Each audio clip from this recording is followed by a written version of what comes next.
প্রত্যেক ঈদেই শাকিব খান ভক্তদের জন্য একটি করে চমক উপহার দেয় শাকিব খান।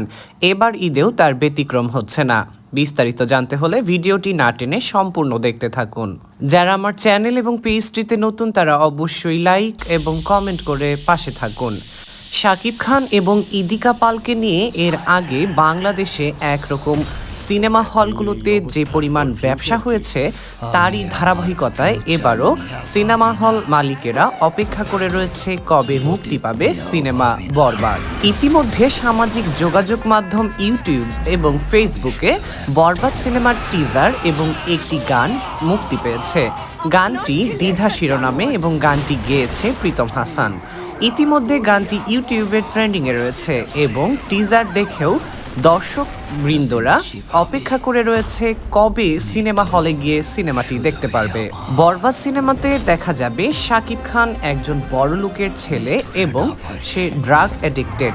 তার ভালোবাসার মানুষ ইদিকা পালের জন্য সে যে কোনো ধরনের রিস্ক নিতে রাজি রয়েছে। সিনেমাতে চমক হিসেবে থাকবে যিশু সেনগুপ্ত। এছাড়াও সিনেমার কিছু গুরুত্বপূর্ণ চরিত্রে দেখা যাবে মিশা সওদাগর সহ বাংলাদেশের বিভিন্ন অভিনেতা অভিনেত্রীদেরকে। ইতিমধ্যেই মিডিয়া পাড়াতে গুঞ্জন উঠেছে এবার ঈদের সেরা মুভির তকমা পেতে যাচ্ছে শাকিব খান অভিনীত বরবাদ সিনেমাটি। তো দর্শক বন্ধুরা, আপনারা কে কে আগ্রহ করে রয়েছেন সিনেমাটি সিনেপ্লেক্স অথবা হলে গিয়ে দেখার, তা অবশ্যই কমেন্ট করে জানাবেন। সবাইকে ধন্যবাদ।